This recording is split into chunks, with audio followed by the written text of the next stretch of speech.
Bismillahirrahmanirrahim. Assalamualaikum warahmatullahi wabarakatuh. Kita ketemu lagi, semoga nggak bosen dengan saya ya. Setelah sekian lama kita membicarakan tentang beberapa macam manajemen yang ada di perusahaan, kita masuk ke manajemen sumber daya manusia. Nah, manajemen sumber daya manusia ini kita agak ke arah kalau perusahaannya sudah gede gitu ya. Nah, kan suatu saat nanti, amin ya, perusahaan kalian yang kalian rintis sekarang itu akan menjadi sangat besar ya kan, sehingga kalian akan memiliki banyak sekali karyawan gitu ya. Amin ya rabbal alamin. Oke, jadi sebelum kalian akan mempunyai banyak karyawan, kalian harus belajar dulu apa itu dan bagaimana cara memanage sumber daya manusia yang ada di perusahaan kalian. Oke, kita mulai ya. Bismillahirrahmanirrahim. Nah, mengapa manajemen sumber daya manusia ini penting? Karena dalam suatu perusahaan itu sendiri, manajemen sumber daya manusia itu menjadi sesuatu pertimbangan yang utama. Karena apa? Karena faktor manusia yang terlibat di dalam perusahaan itu sendiri itu menentukan keberhasilan usaha. Nggak seru juga kalau misalkan orang-orang yang kerja di perusahaan kita atau di usaha kita, mereka punya masalah, mereka kalau kerja ngelamun karena ada masalah atau lain sebagainya, sehingga muncullah pendapat people centered management. Jadi manajemen yang berpusat pada manusia-manusia yang ada di dalam perusahaan tersebut gitu ya. Jadi suatu manajemen sumber daya manusia itu biasanya berada di dalam HRD atau Human Resource Division itu sangat penting gitu keberadaannya dalam suatu perusahaan. Namun kalau belum besar bagaimana? Kalau belum besar ya otomatis ownernya yang akan mengelola semua manusia atau pekerja yang ada di dalam perusahaan itu gitu ya. Oke. Jadi seorang manajer itu sendiri, sumber daya manusia ya, HRD atau manajer lah ya, itu memerlukan sifat-sifat sebagai berikut. Yang pertama, ini disumberkan, saya mengambil sumber dari Bapak Hamzah Yaqub tahun 1996. Ya, banyak sekali ini unsurnya Islam sekali ya. Yang pertama, beriman dan bertakwa tentu saja. Kemudian kelebihan rohani dan jasmani yang harus ingat terhadap Tuhannya dan lain sebagainya. Berilmu pengetahuan terutama di bidang psikologi manusia dan lain sebagainya ya. Berilmu pengetahuan tuh maksudnya ya semua aspek yang akan dia tanggung jawabi, yang menjadi tanggung jawabnya dia harus diketahui. Nah, kemudian dia harus berani juga, karena seorang manajer SDM ini nanti akan harus menegur jika ada yang salah, mengingatkan dan lain sebagainya ya. Sehingga butuh seseorang yang berani. Yang kelima adalah jujur. Karena apa? Karena ya kunci dari segala hal ya adalah kejujuran itu. Yang keenam, Yang keenam adalah hikmah. Kemudian yang ketujuh lapang dada, yang kedelapan penyantun dan pengasih, yang kesembilan adalah ikhlas dan rela berkorban. Oke, kita lanjut ke 9, ikhlas dan rela berkorban tadi maksudnya apa ya? Dia ikhlas aja dengan semua yang ditumpukan ke dia. Entah itu nanti dia jadi tumpuan curhat pegawainya, dia jadi membantu yang garda depan membantu masalahan yang ada di pegawai. Itu juga harus ikhlas, karena juga di situ ditetapkan harus rela berkorban juga, waktu, tenaga, pikiran dan lain sebagainya. Yang 10 adalah tekun dan sabar karena menghadapi banyak orang ya kan. Yang ke-11 bersyukur. Ini norma-norma yang semua orang harus punya ya sebenarnya. Nah, yang ke-12 menyukai kebaikan, dan ke-13 prinsipnya itu seseorang pemimpin itu perlu memiliki sifat mahmudah dan menjauhi sifat mahmudah ya, dan menjauhi sifat mazmumah. Semua orang harus punya, nggak cuman seorang manajer SDM ya menurut saya. Tapi alangkah bagusnya jika seorang manajer SDM memiliki ke-13 sifat ini. Selanjutnya kita akan masuk pada perencanaan di dalam perekrutan atau kebutuhan sumber daya manusia. Kapan kalian harus merekrut seorang pegawai. Yang pertama adalah jumlah tenaga yang dibutuhkan itu berapa. Itu rencana yang harus kalian susun. Misalkan kalian sehari bisa melipat ini apa namanya, bungkus snack ya sebanyak 10. Padahal pesanan membludak paling cepat itu paling banyak itu adalah 50 gitu ya. Paling sedikit itu 50 per hari. Sedangkan kalian bisa menyelesaikan itu paling 2 sampai 3 bungkus. Nah, kalau sudah seperti ini, maka kalian harus merekrut seorang pegawai karena untuk membantu dan mencukupi semua kebutuhan atau tujuan dari perusahaan itu.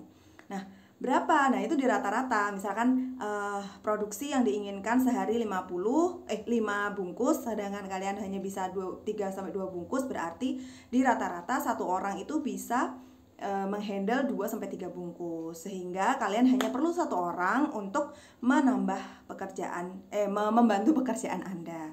Nah, kalau misalkan kelipatannya bagaimana ya, tinggal dikalikan aja gitu. Yang kedua adalah persyaratan yang diinginkan. Nah, syarat-syaratnya apa yang kalian harus berikan sehingga nih orang nantinya yang akan dipilih oleh kalian ini benar-benar orang yang tepat bekerja di bidang itu. Gitu. Misalkan kalian memilih kalian punya bimbingan belajar gitu ya, berarti persyaratan yang diinginkan juga yang bisa mengajar gitu kan, yang lulus ini, lulus itu, kemudian IPK-nya segini, nilai mata pelajaran untuk anak SD dulu segini dan lain sebagainya.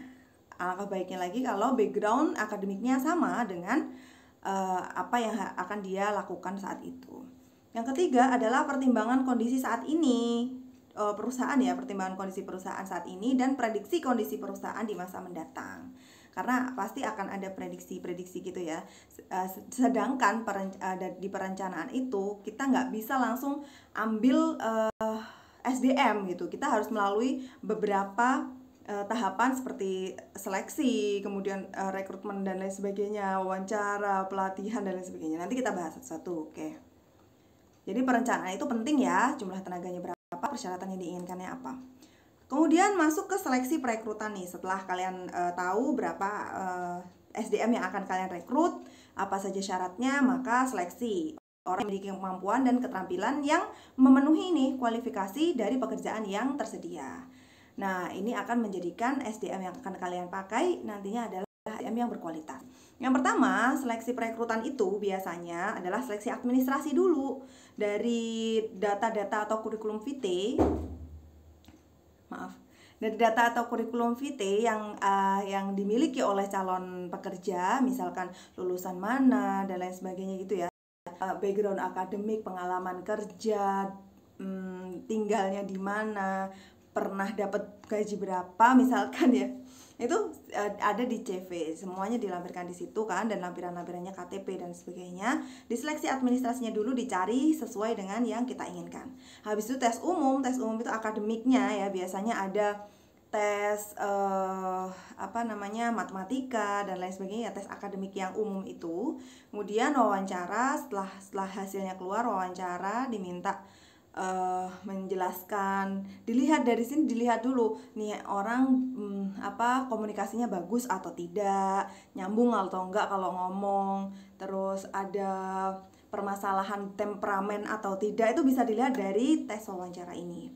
Setelah itu psikotes, setelah wawancara selesai, kayaknya ini cocok beberapa orang gitu ya. Habis itu psikotes ini bisa dibolak-balik ya, psikotes dulu atau wawancara dulu. Psikotes itu untuk mengetahui kejiwaan dari seseorang, apakah dia cocok untuk kerja di tim, atau dia sebenarnya cocok untuk kerja di lapang atau di pabrik dengan shift dan lain sebagainya. Itu masuk ke psikotes. Setelah itu yang terakhir adalah tes kesehatan, dimana biasanya tes kesehatan itu dibayar oleh perusahaan, sehingga kalau ada yang tes kesehatan seperti ini itu sudah 80% lah itu diterima, karena perusahaan juga tidak mau memberikan uang kepada orang yang belum tentu dia bakal terima gitu loh. Jadi untuk tes kesehatan tuh biasanya udah mau diterima, kemudian baru tes kesehatan. untuk mengetahui saja dia kira-kira punya penyakit yang parah atau tidak yang akan mengganggu pekerjaannya nanti. Oke, kenapa jelek ini sih? Pengorganisasian ini bertujuan untuk memberi pelayanan ya dengan cara menyusun struktur dari berbagai komponen tugas agar pelaksanaan tugas itu berjalan secara efisien, sehingga kamu di sini, kamu diletakkan di sini, kamu jadi sekretaris dan lain sebagainya, itu untuk agar pelaksanaan tugas itu berjalan secara efisien. Nah, apabila SDM yang diterima itu dia berpengalaman, setelah diterima ya berpengalaman, maka dia bisa langsung kerja gitu, bisa langsung masuk ke kontrak utama. Tapi misalkan dia belum pernah bekerja atau belum berpengalaman dalam bidang yang akan kalian jalankan, maka dia perlu pelatihan. Pelatihan ini berdiri dari orientasi dan sosialisasi. Orientasi itu dia mengenal lingkungannya. Kalau orientasi ya ada berorientasi aja, siapa aja yang perlu dia lapori, siapa ini tugasnya apa dan lain sebagainya. Setelah itu baru dia bekerja, ya. Kemudian pengembangan latihan pada siapa namanya? Pada pegawai atau pekerja baru ataupun yang nggak baru itu perlu dilakukan. Proses ini pengembangan latihan ini adalah proses pembelajaran untuk mendapatkan keahlian, pengaturan, konsep atau sikap yang mampu meningkatkan kinerja karyawan Anda. Jadi misalkan dari alat baru, dianya nggak tahu cara pakai alatnya, ya dia harus dilatih dulu gitu. Alat baru misalnya gini, menggoreng biasanya kan cuma pakai penggorengan aja. Terus kemudian kalian pengennya menggorengnya tuh deep fry, jadi harus dicelup minyak gitu ya. Nah itu kalian masukkan alat baru gitu. Nah si operatornya ya harus latihan dulu cara pakai alatnya, maintenance alatnya, keselamatan penggunaan alatnya dan lain sebagainya.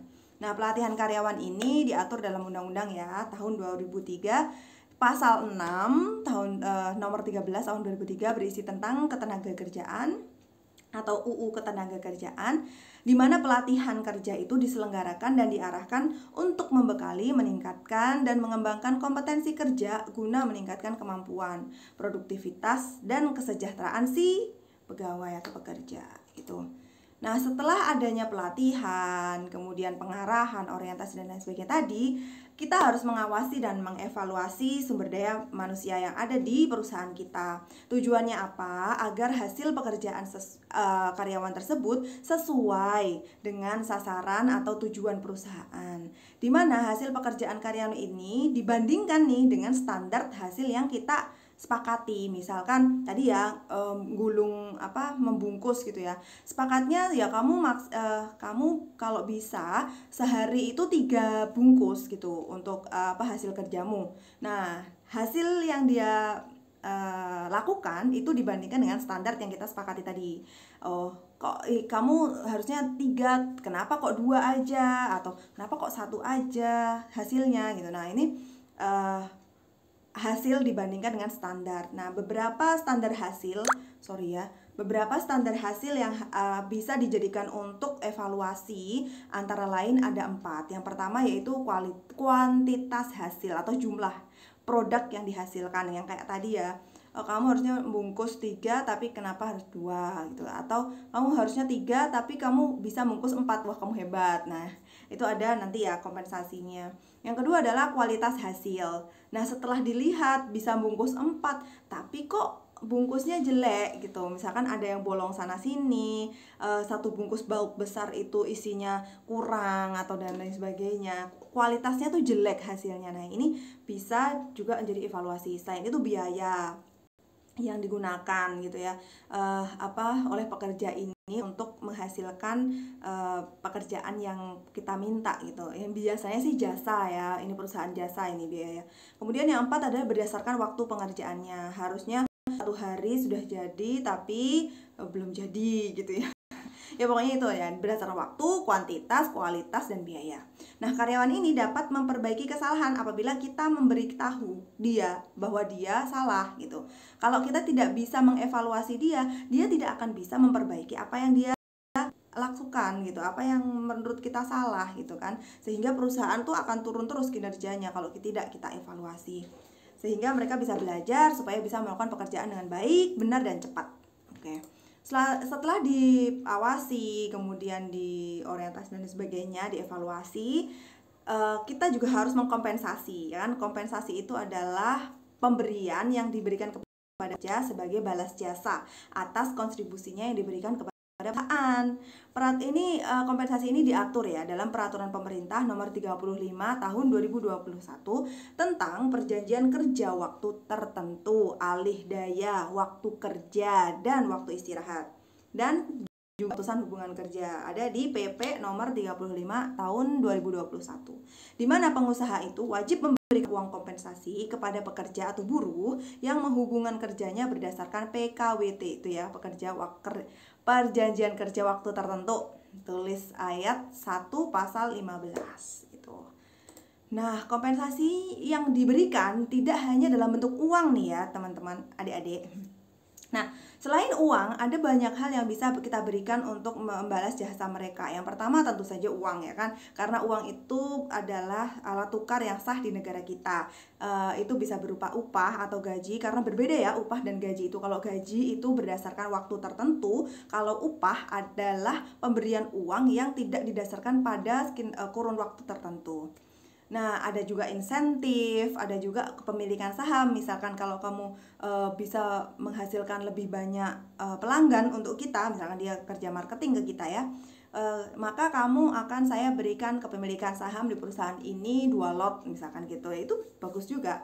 Kemudian yang kedua adalah barang. Barang ini biasanya kita berikan atau kita kompensasikan ke mereka berupa parcel lebaran gitu ya, atau apa ya, kalian bisa melihat dari beberapa perusahaan, misalkan mereka dikasih kaos, seragam, dan lain sebagainya. Itu salah satu kompensasi atau fasilitas yang diberikan. Yang ketiga, pengalaman yang diberikan, misalkan adanya liburan, adanya capacity building gitu ya kepada para karyawan, sehingga mereka mereka merasa bahwa pekerjaannya itu dihargai. Yang kelima adalah yang keempat, fasilitas ya, misalkan mobil, rumah dinas, dan lain sebagainya.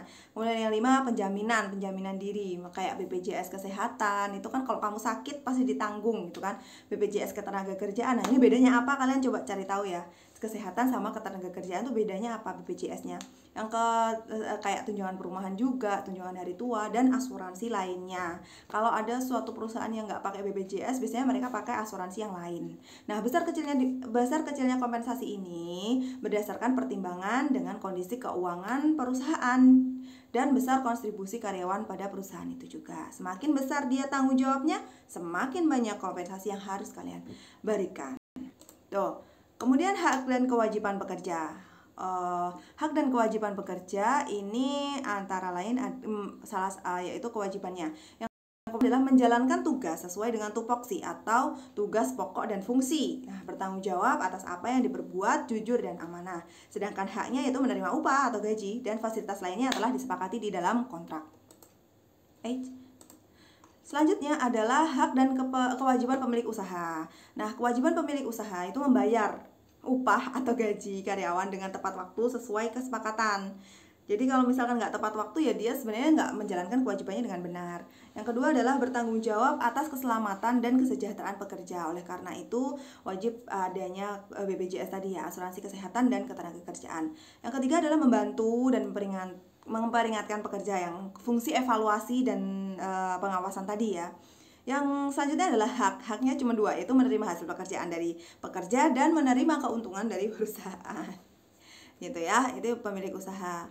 Kemudian kalau double gimana Bu? Ya dia kayak misalkan manajer gitu ya, dia kan ada di bawahnya owner dan dia ada di atasnya pekerja gitu ya. Nah, ya dia akan mempunyai 2 tanggung jawab, 2 hak dan 2 kewajiban gitu ya. Oke, udah. Kemudian pemeliharaan SDM,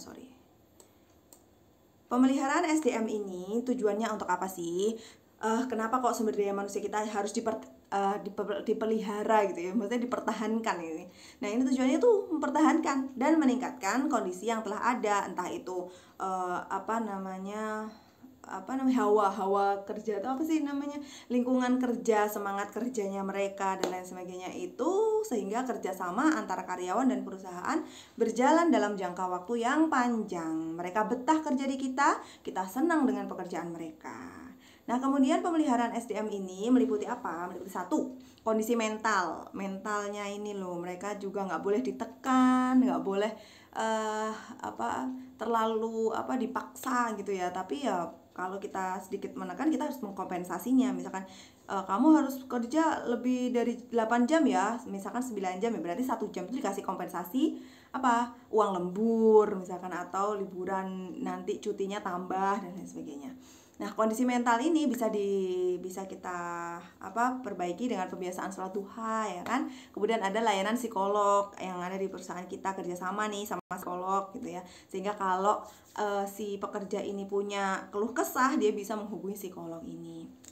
Yang kedua adalah fisik. Fisiknya juga dijaga ya, ada pemeriksaan kesehatan berkala.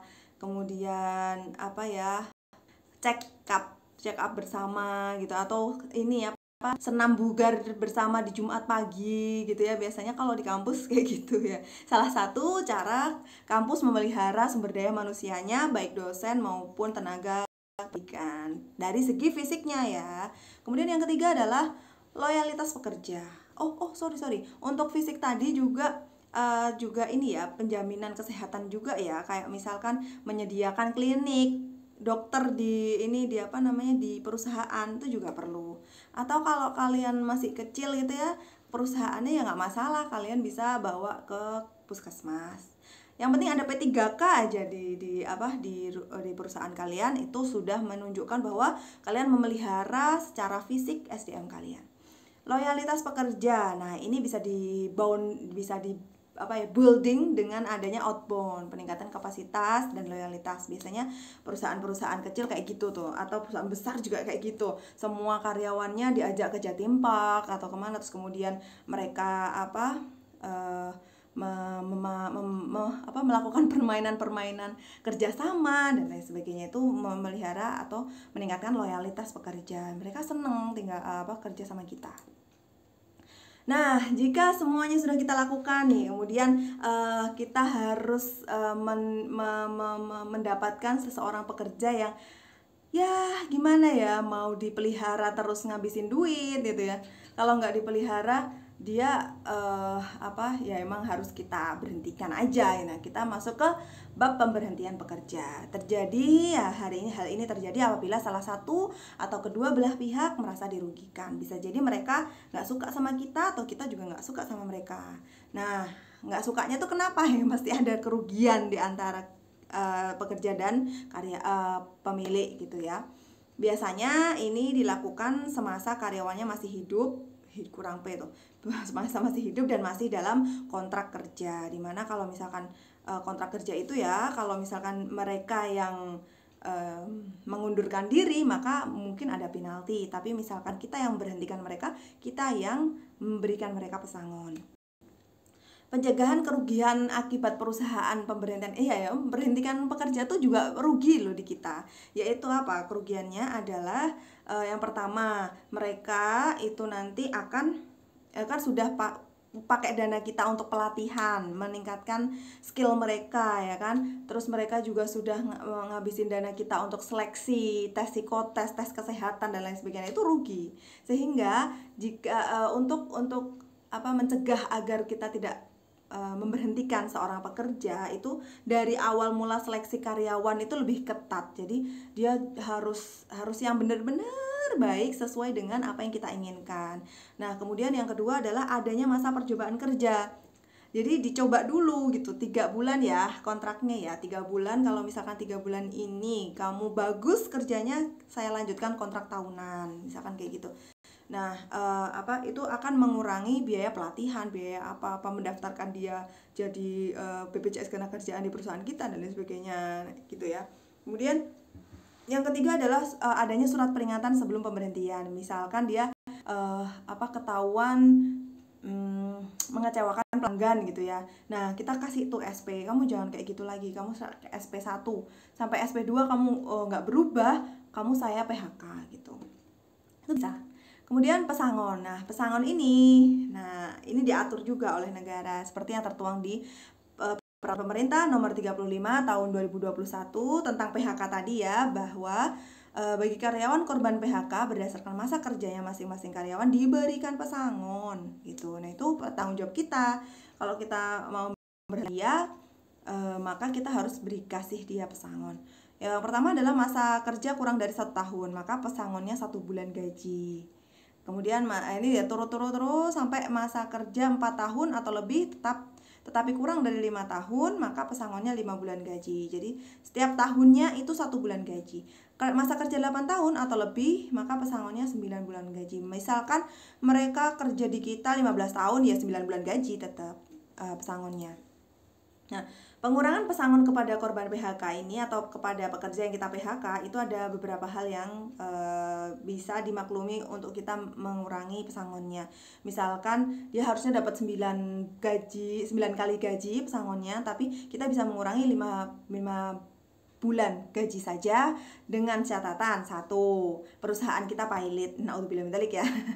Perusahaan tuh bangkrut gitu loh. Nah, sehingga nggak ada uang buat pesangon. Nah, pesangonnya bisa dikurangi. Perusahaan tutup yang disebabkan keadaan memaksa atau misalkan ya kayak pandemi kemarin banyak yang tutup perusahaan. Nah, itu PHK pegawainya itu bisa saja dikurangi atau bahkan cuma 1 bulan gaji kayak gitu, karena perusahaannya tutup. Kemudian yang ketiga, perusahaan melakukan efisiensi yang disebabkan karena kerugian perusahaan. Pokoknya perusahaan rugi, pailit dan lain sebagainya itu bisa untuk dijadikan alasan pesangonnya dikurangi. 4, perusahaan tutup dan mengalami kerugian secara terus-menerus selama 2 tahun. Yang kelima, jika perusahaan mengalami salah satu kondisi tersebut, maka pesangonnya separuh atau 0,5 dari besaran pesangon. Misalkan 9 ya tadi ya 5 lah atau 4 itu juga bisa. Boleh. Kok 4 sih 5 lah ya. Kalau 4 kurang. Gitu, oke. Saya rasa cukup nih ya penjelasan tentang manajemen SDM dari saya. Juga sudah 26 menit. Jika ada pertanyaan nanti silahkan kalian ajukan saat kita diskusi di diskusi daring. Jadi konsep pembelajaran saya itu tuh ada 2. Yang pertama sinkronus dan asinkronus. Nah, seperti ini kita asinkronus. Saya nggak bisa melihat apa yang kalian aspirasikan gitu. Hanya satu arah saja dari saya ya kan. Tapi misalkan karena ini kurang, maka saya berikan yang sinkronus pas diskusi gitu loh. Nah, jadi ketika kalian nanti saya berikan waktu untuk diskusi, silahkan bertanya. Itu kesempatan kalian untuk mendiskusikan suatu hal yang berkaitan dengan tema kita ya, sehingga kalian akan paham. Jadi nggak hanya cuma ngelihat YouTube saja gitu loh, nggak hanya ngelihat materi-materi yang ada, yang dimana kayak gitu namanya otodidak gitu. Kalau misalkan terus apa bedanya kita kuliah dengan cuma nonton YouTube gitu loh. Makanya kalau kuliah itu diskusi itu digunakan dengan baik gitu ya. Saya harap kalian bisa mengerti apa yang saya ingin sampaikan gitu kan. Untuk komen dan lain sebagainya silahkan silahkan susun persyaratan pekerja yang akan kalian rekrut. Kira-kira syaratnya aja untuk membantu pekerjaan kalian nanti gitu. Terima kasih dari saya. Wassalamualaikum warahmatullahi wabarakatuh. Insya Allah ketemu minggu depan.